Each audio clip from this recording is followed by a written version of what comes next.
agora, dando continuidade ao conteúdo música, né? Exatamente nós estamos vendo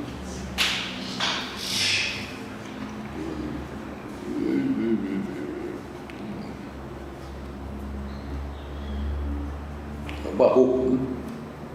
Ainda estamos no barroco. Então, o tópico de hoje vai ser falando sobre o novo Orfeu, né, do nosso tempo, que vai ser a música O Concerte de Grosse, Op. 6. Foi feito em 1714 por Arcangelo Corelli, tá? Bom, quem foi esse Arcangelo Corelli? Ele nasceu numa família próspera na pequena cidade italiana de Fuscicanano, em 1653. Corelli foi aceito na orquestra da Academia Filarmônica de Bolonha aos 17 anos. Sua maestria ao violino, combinada ao rigor de seus métodos de ensino e seus muitos discípulos, olha o discípulo dele, foi Antônio Vivaldi e Francesco Geminiani, fizeram sua reputação crescer. Em meados dos anos 1670, mudou-se para Roma, onde entrou ao serviço da rainha Cristina da Suécia, a qual tinha casa em Roma. E depois foi diretor musical do cardeal Pampilho. Seu último mecenas foi o cardeal Pietro Ottoboni, que era também músico e libretista, né? Corelli morreu em 1713, apesar de sua produção relativamente modesta, né? Seus anos de composição mais ativa coincidiram com o crescimento da publicação musical, na virada para o século XVIII. Resultado, sua influência se espalhou na Europa ainda durante a sua vida, né? Bom, o contexto é o seguinte, o foco dele vai ser o concerto grosso, né? Antes, em 1610, quer dizer, antes desse... começou a fazer, fez essa música em 1714.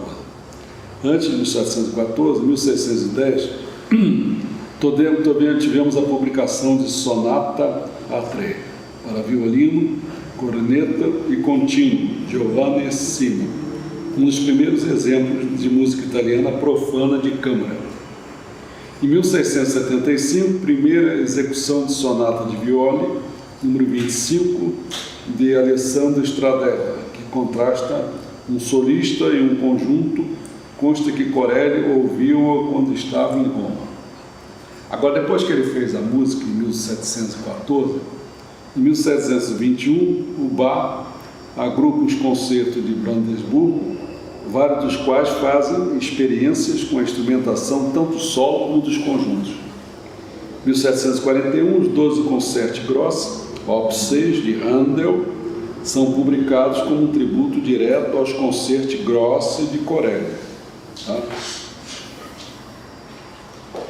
Bom, o termo italiano concerto foi usado a princípio para designar qualquer música para vozes e instrumentos, evoluindo para a distinção entre música sacra e música de câmara, no início do século XVII.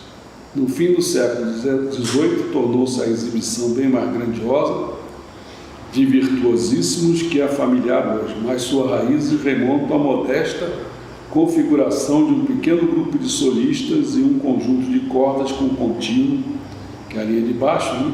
Desenvolvida pelo italiano Arcangelo Corelli por volta da virada para o século XVIII. A magistral Op. 6, de Corelli, Concerti Grossi, que é nosso tema de hoje, né? Nossa publicação, nosso tópico, publicada com um conjunto de 12 concertos, postumamente sintetiza essa forma. Bom, um dos pontos a ser tocado é sobre a expressão dinâmica, né? Uma expressão dinâmica. A obra de Corelli atraiu imediatamente a admiração de mecenas e outros músicos. Entre o Concerti Op. 6, o número 8 em Sol menor, com o subtítulo Fatto per la notte, de Natale. Foi encomendado por seu protetor nos anos 1690, o cardeal Pietro Ottoboni, Conhecida como Concerto de Natal, a obra desfrutou de popularidade duradoura. E o último ponto, né, falando sobre harmonia e equilíbrio.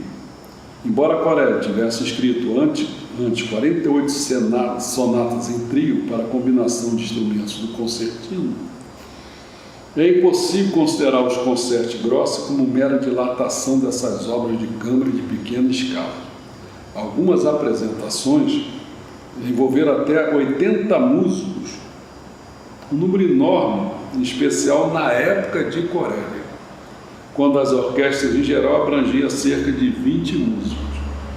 Em 1789, mais de 70 anos após a morte de Corelli, o músico, compositor, historiador da música inglesa, chamado Charles Burney, escreveu sobre os concerti grossi dizendo o seguinte: o efeito total é tão majestoso, solene e sublime que impede toda crítica. Mesmo hoje, suas melodias continuam a ressoar.